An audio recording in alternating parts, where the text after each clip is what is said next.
नमस्कार दोस्तों, स्वागत है आपका अपने चैनल रिया स्टोरी डायरी में। कहानी शुरू करने से पहले ही बता देती हूँ, इसका उद्देश्य किसी की भावना को ठेस पहुंचाना बिल्कुल भी नहीं है। इसको सिर्फ एंटरटेनमेंट के लिए बनाया गया है। मेरी जेठ ने मेरा हाथ पकड़कर अपनी ओर खींचते हुए कहा, तुम मेरे से ऐसे मत शर्माओ। मुझे पता है जाने मन कि तुम्हारा भी मन आ। प्लीज जेठ जी, मेरा हाथ छोड़ दो। आह प्लीज, मुझे बहुत दर्द हो रहा है। आगे कहानी बहुत मनोरंजक होने वाली है। दोस्तों, इसे बनाने में बहुत मेहनत लगती है और मेरा कमाई का यही एक साधन है। अगर चैनल पर पहली बार विजिट किए हो तो चैनल को सब्सक्राइब करें। तो चलो अब कहानी को शुरू करते हैं। मेरा नाम पीहू है। मेरी उम्र 23 वर्ष है। यह घटना उस समय की है जब मैं अपने ससुराल लखनऊ गई हुई थी। मेरे पति कनाडा में जॉब करते हैं और वो कुछ सालों से वहीं पर है। मेरे ससुराल में मेरे जेठ जेठानी और सास ससुर रहते हैं। शादी के लगभग 3 महीने बाद ही मेरे पति की विदेश में जॉब लग गई थी, जिसका वो वर्षों से इंतजार कर रहे थे। उनका कहना था, पीहू तुम मेरे लिए बहुत लकी हो। शादी के बाद ही उनको इतनी अच्छी जॉब ऑफर हुई थी। उनका कहना था कि मैं पहले वहां अच्छी तरह से सेटल हो जाता हूं, फिर बाद में तुमको भी अपने पास बुला लूंगा।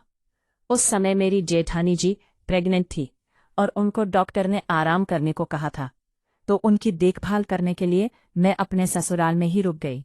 मेरे पति और मेरी माँ ने तो मुझे मायके आने को कहा था। अब मेरी जेठानी का डिलीवरी का समय आया तो मेरे सास ससुर मेरी जेठानी के साथ हॉस्पिटल चले गए। मैंने उनको सांत्वना दी कि आप लोग बेफिक्र होकर जाइए, घर को मैं अच्छी तरह संभाल लूंगी। मैं जेठानी को 2 दिन हॉस्पिटल में हो गए थे और सास ससुर भी उन्हीं के साथ थे और मैं अच्छे से सारे घर को संभाल रही थी और सारे काम कर रही थी।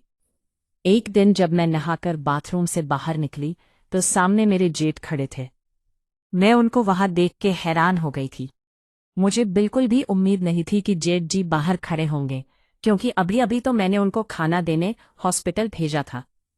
वो यूं अचानक मेरे सामने आ गए तो मुझे थोड़ा असहज महसूस हुआ। तो मैं उनसे बिना बताए बात किए सिर झुकाकर उनके बगल से निकलने लगी। तभी उन्होंने मेरा हाथ पकड़ लिया। मैंने उनके हाथ से अपना हाथ छुड़ाने की बहुत कोशिश की, लेकिन मैं नाकामयाब रही। वो बोले, अरे पीहू, इतना भी क्यों शर्मा रही हो? चलो कमरे में। मेरे पति भी घर पर नहीं होते थे तो मुझे उनकी बहुत याद आती थी। फिर भी मैंने उनको बहुत समझाने की कोशिश की। मैंने कहा, जेठ जी लोग क्या कहेंगे?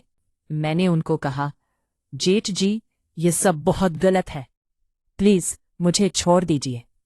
उन्होंने मेरा हाथ पकड़ा और अपनी ओर खींचते हुए कहा, तुम ऐसे मत शर्माओ, और कहने लगे, मुझे पता है कि पंकज को गए हुए 6 महीने बीत गए हैं।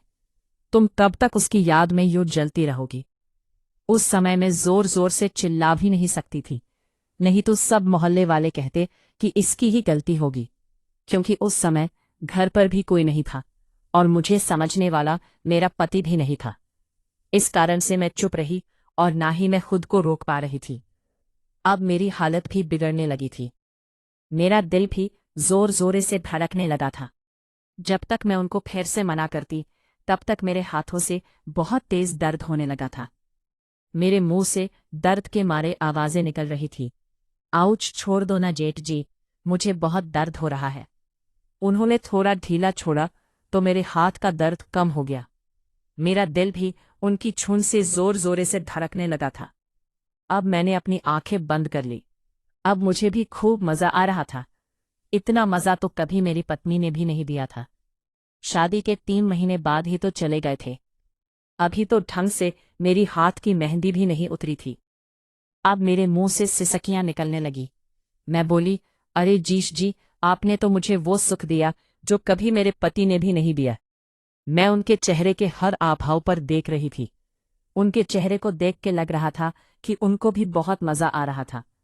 मैं उस पूरे दिन कोई भी काम नहीं कर पाई। कैसे करती, दिल जो नहीं लग रहा था।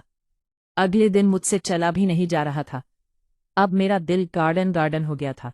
आप लोग समझ सकते हो, मुझे अंदर तक संतुष्टि मिल चुकी थी। अगले दिन मैंने अपने जेठ जी को कहा, अगर पंकज को इस बारे में पता चल गया तो क्या होगा? जेठ जी ने मुझे आश्वासन दिया, पीयू तुम टेंशन ना लो, इस बारे में कभी भी किसी को कुछ पता नहीं चलेगा। 3 महीने बाद मेरे पति विदेश से वापस आए और इस बार मैं भी उनके साथ विदेश चली गई और आज मैं अपने पति के साथ बहुत खुश हूँ। कैसी लगी आप लोगों को ये कहानी? कमेंट में बताओ। बाय बाय दोस्तों।